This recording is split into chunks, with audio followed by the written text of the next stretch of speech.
Okay, guys and gals, the moment has arrived. We are going to start putting the artwork on the cabinet. We have MK1 for the left side, MK2 for the right side.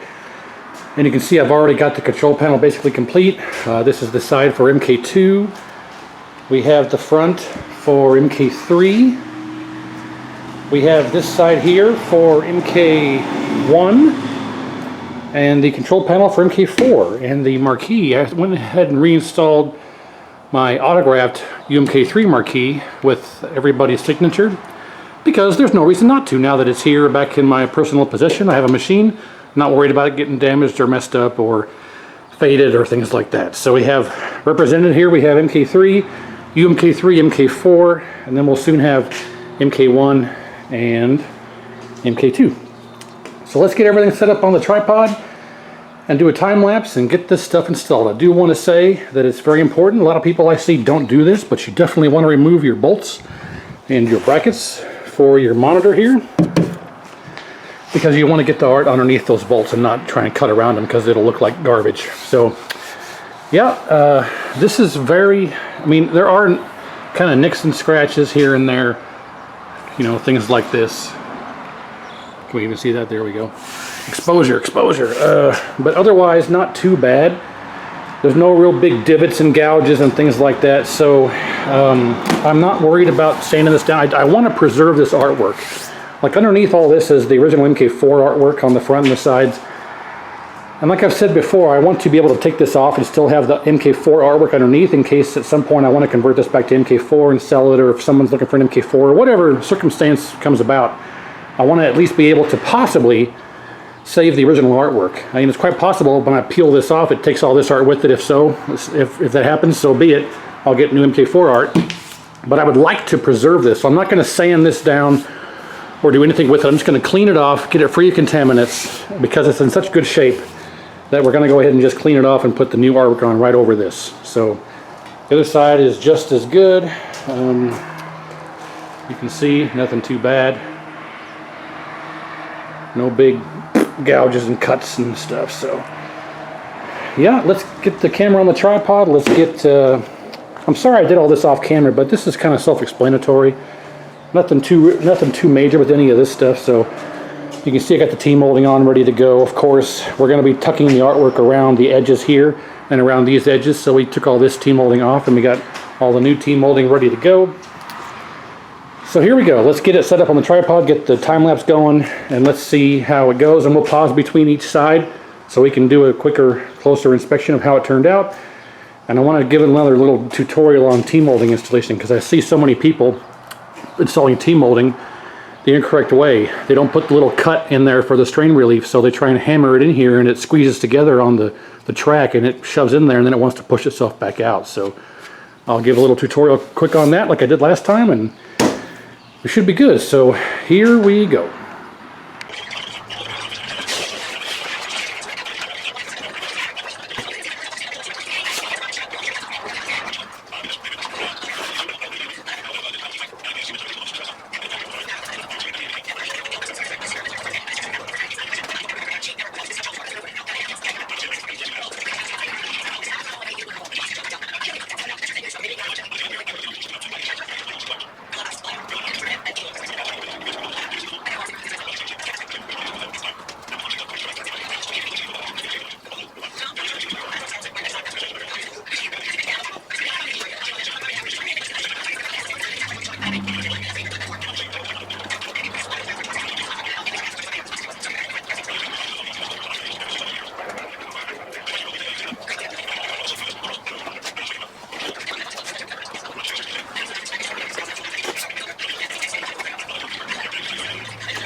Well, and just like that, this side's done.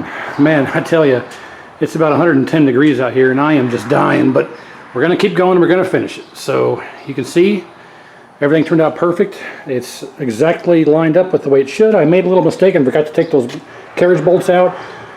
They got that taken care of and it ended up being just fine. I did have a little issue you saw with a couple of creases on Johnny C's face, but using the knife and my hot air station, using an old car vinyl trick, I was able to heat it up and flatten it all out. So the crease is gone, it looks perfect. Everything lined up quite nicely. It probably could have gone up slightly, but I don't think the dimensions are exactly perfect because you can see I have this dead on. This is exactly where it needs to be. If I was to raise this, these would end up coming down and it wouldn't be equidistant. So this is actually precisely where it should be, give or take. And then also down here you see it's pretty much even in between here and here. This is how it's supposed to be. This is how I line it up every time. I think this is actually kind of supposed to be slightly higher, kind of centered, because you can see there's less distance here for up here and all that, but I think it's pretty much dead on. Maybe a quarter inch or so, but I'm not going to complain at all. So this side is complete, and you can see it turned out flawlessly, amazing. Everything was perfect. Of course, you can still see the MK4 behind it, which is the drawback of not standing down or taking off the original art. But again, we know the story behind that. So let me turn this around. This is just sitting on here, not secured or anything.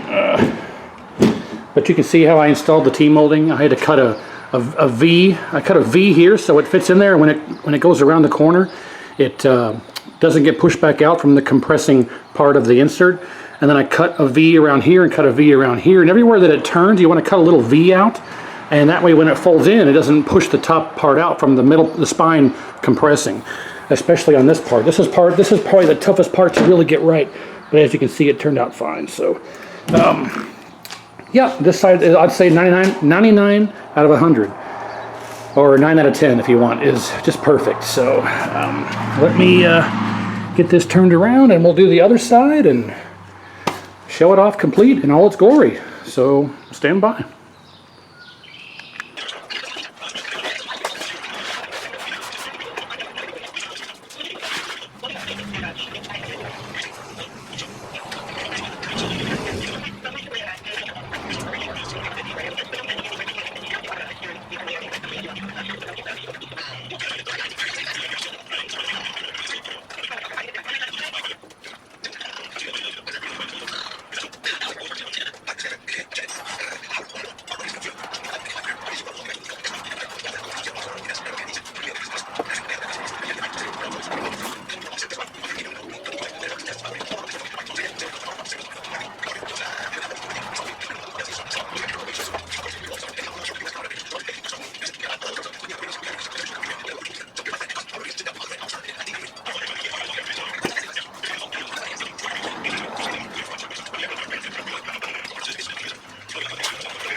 All right, so this side is basically done now, but before I put the T-molding on, I want to show you exactly the whole purpose of folding this over. As you can see, it folds over across the top of the cabinet and all the areas where the T-molding goes.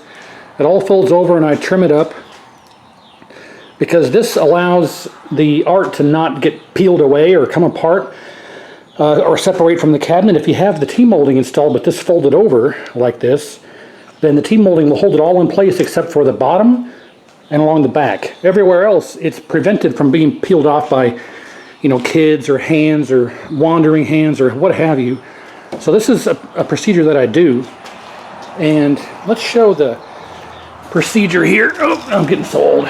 For the T-molding. So like I was saying before, I'm not going to be able to do this with just one hand, but let's just get this set in here. So you can see that this tucks underneath the T-molding quite well. When you get around to the corners where it bends, you want to cut a V in the T-molding. Actually, you know what? I can use the old T-molding as an example. So you can see where I cut a kind of a V out of there. So when it goes around the edge, it has an area to move and bend. And if you don't do that, you know, the center of the spine will just flex and try and push itself out of the T-molding groove. So you want to cut those, everywhere that it bends, you want to cut those corners out and make the V. So when you bend it around the corner, it stays in there, it doesn't come out. So I wanted to point that out. So let's get this T-molding installed and get my bolts reinstalled here and for the monitor brackets. And we'll stand it up and see how this turned out. So preliminary results are absolutely awesome. So stand by one moment.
Okay, so here it is, and it turned out absolutely flawless.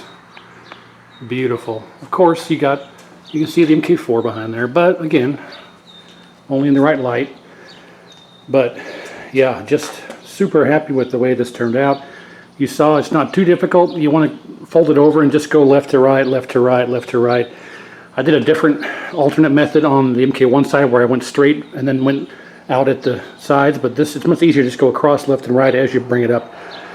So lay it in place, get it aligned where it needs to be, and just go left to right, and progress on up. But this just far and away is fantastic. So yep, we got, let's go around to this side and start from this side. We now have MK1. Sorry, the exposure is, I should close the garage door and turn the light on, but we get MK1 on this side. Let's try it from an angle. There we go, that's better. MK1 on this side, completely MK1. We got MK2 on this side, completely MK2.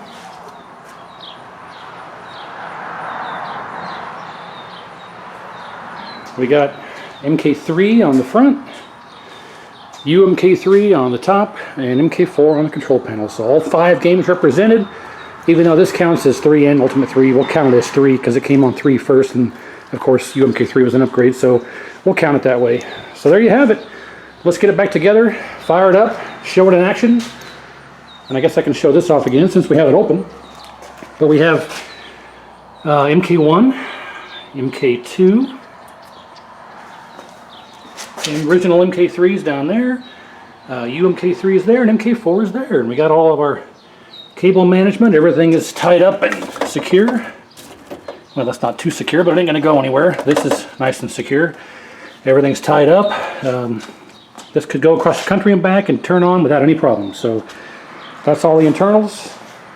So let's go ahead and get the monitor in, bezel, and turn it on and go through all the games, make sure everything survived the move out here in the garage. And then I had it in the house, of course, because I've been streaming with it when I get the chance and playing it and stuff. But let's get everything back together, turn it on. We'll go through the games, make sure everything is good, and then we'll call this project complete. So, one moment. Alright, back together. Let's see what we get.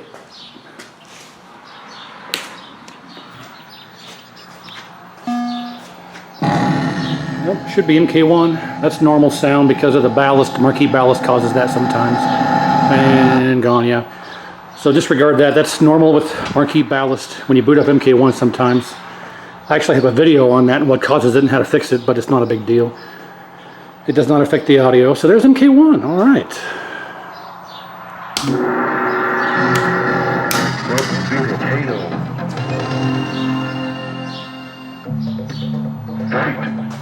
MK2.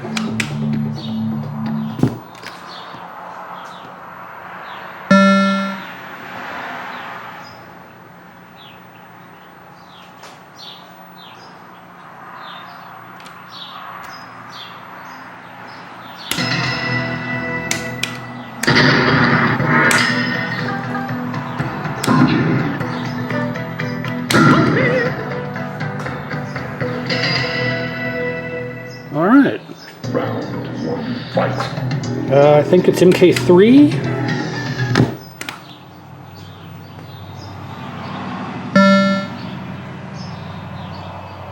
Yep, original MK3.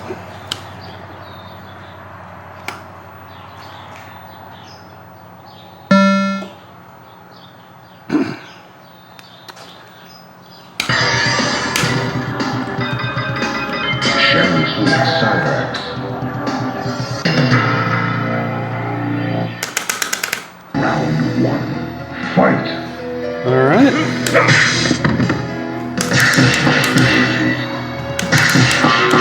I can't do it with one hand. All right, this should be MK4. Oh man, it's hot as shit out here. Whew. Let's get past this.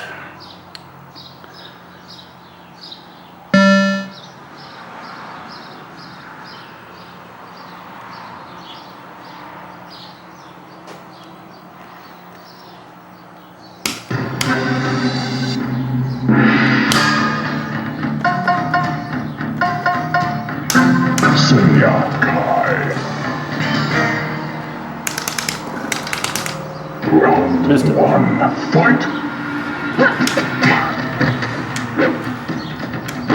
Superb. And UMK3 plus. MK2 was MK2 plus also, sorry. Yeah, UMK3 plus. Skip past this. And there you go. MK1, 2, 3, Ultimate 3, and 4, all in one cabinet, all 5 games. All you arcade 1-up fanboys, this is how it's done. Here we go. You will never Sub-Zero. Round one, fight. I can't do it with one hand. Well, there you have it.